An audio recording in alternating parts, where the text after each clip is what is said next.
The pressure is mounting on President Joe Biden. In private and public, more Democrats are agreeing that he should drop out of the presidential campaign. The president remains defiant. He denies that his campaign is in trouble and says the party won't ask him to step aside.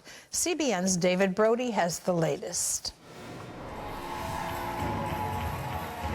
The president made the rounds this weekend at a church in Battleground, Pennsylvania, joking slightly about the questions regarding his age and mental faculties. I know I won't look like I'm 40 years old, but I've been around a little bit. It's heck turning 40. Well, all kidding aside, you know, I've been doing this a long time. And I, honest to God, have never been more optimistic about America's future if we stick together. One group sticking together, however, seems to be Democrats, still questioning Biden's stance after his dismal debate performance. He should be mopping the floor with Donald Trump. Joe Biden is running against a criminal. It should not be even close, and there's only one reason it is close, and that's the president's age. And the one-on-one interview with ABC's George Stephanopoulos didn't quiet the critics. At one point, Biden couldn't even remember if he watched his debate performance. Did you ever watch the debate afterwards? I don't think I did, no. And he denied bad poll numbers, too. Mr. President, I've never seen a president at 36% approval get reelected. Well, I don't believe that's my approval. That's not what our polls show.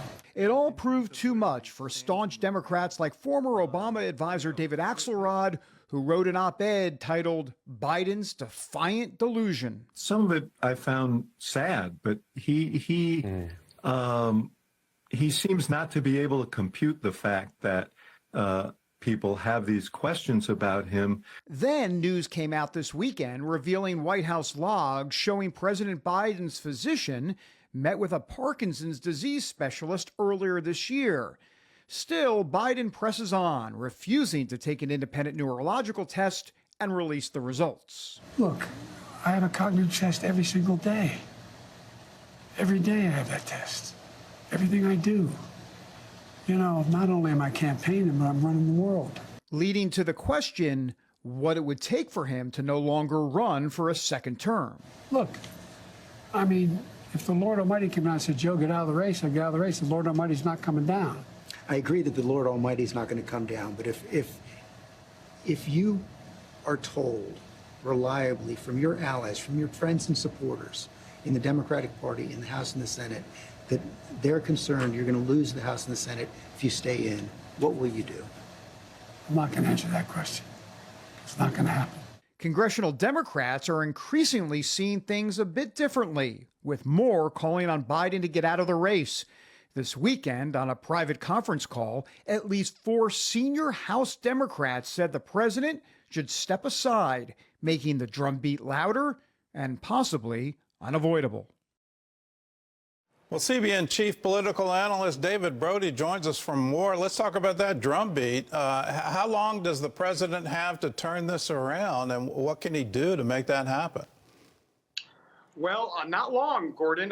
The convention comes up August 19th. They're having a virtual roll call for the convention. In other words, the roll call won't be on the floor. It'll be by Zoom, basically, in just a few weeks. So this is all going to hit.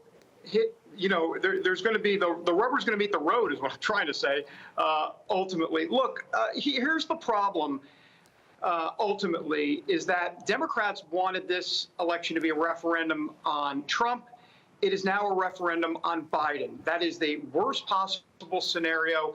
And as I mentioned in the piece, the drumbeat is getting louder, and that's not going to stop anytime soon. So then the question becomes, when does Biden finally leave and decide that no more as it relates to the campaign? I think it's just a matter of time, Gordon. I really do.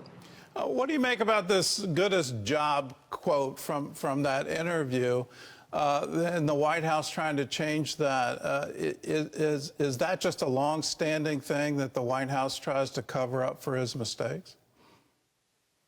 Yeah, I mean, this has been going on for a long time. I actually Googled the word goodest to make sure, hey, that's not a word, is it? No, it's not a word. I just wanted to double check myself. And Look, it's been a series of errors for Biden, not just in the interview. By the way, we didn't go through the litany of problems in the interview that he had, where he had dates that were incorrect. He called Mark Warner someone who was running for president who never did. There's a whole litany of things, and that's just going to get worse. The problem for Biden is every day he gets older, and every day the condition is going to worsen. And so there's a problem there. But look, in terms of what you were talking about here, Biden, listen to me, Gordon, it turns out actually that this has been going on for a very long time, right from the beginning of the administration. They have been covering for Biden. And, you know, I don't use this term lightly, but there has been a cover-up going on. I don't think there's any question about that. Look, it's been sad to see, but now, after that debate performance, the whole world is watching and seeing it.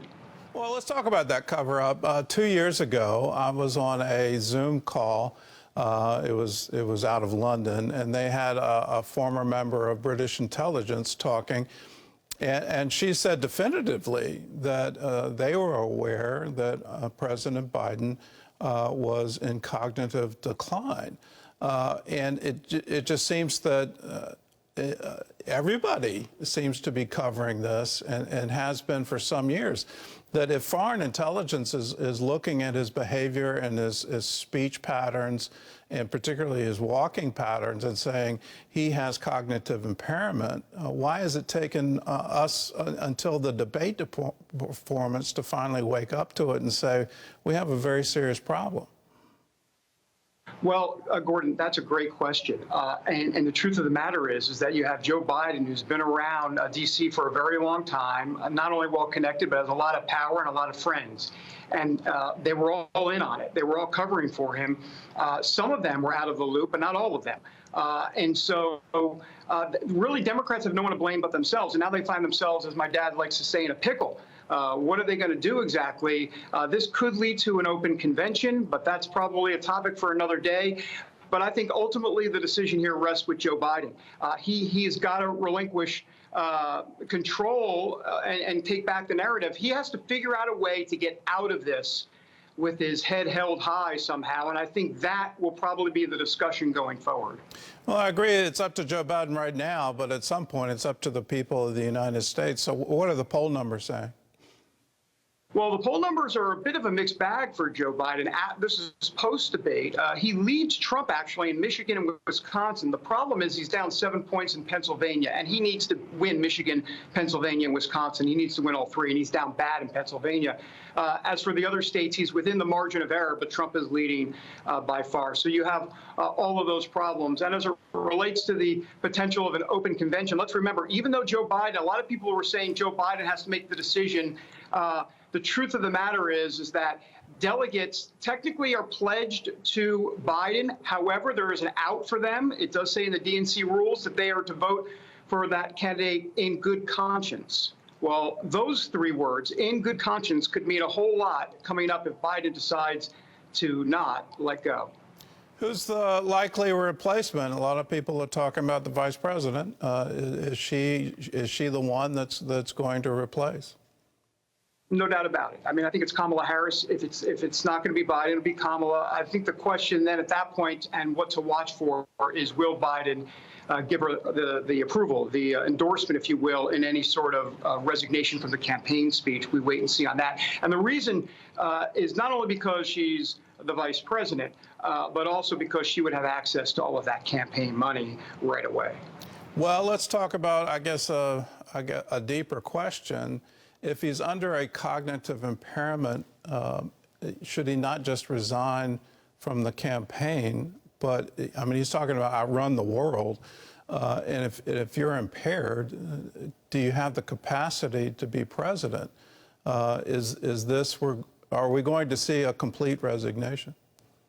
Well, that is such a great question. It kind of brings up that 25th Amendment. I don't think Democrats will go there on the 25th Amendment. I think they'll get to Biden before that happens. But, you know, I was talking to, how do I say this, a liberal friend of mine who I asked him about his opinion on Biden. He said that he not only needs to get out for running for the White House, but this is a liberal, remember, a liberal who loves Biden, also said Why is he running the country? He needs to resign as president as well. That's some of the scuttlebutt talk as well in D.C. for sure. All right. Well, David, thanks for the insight. There's certainly going to be a very exciting political year. We're going to be calling everyone to pray for our country and pray for Joe Biden, even if you don't agree with his policies. The Bible's very specific to pray for those in authority.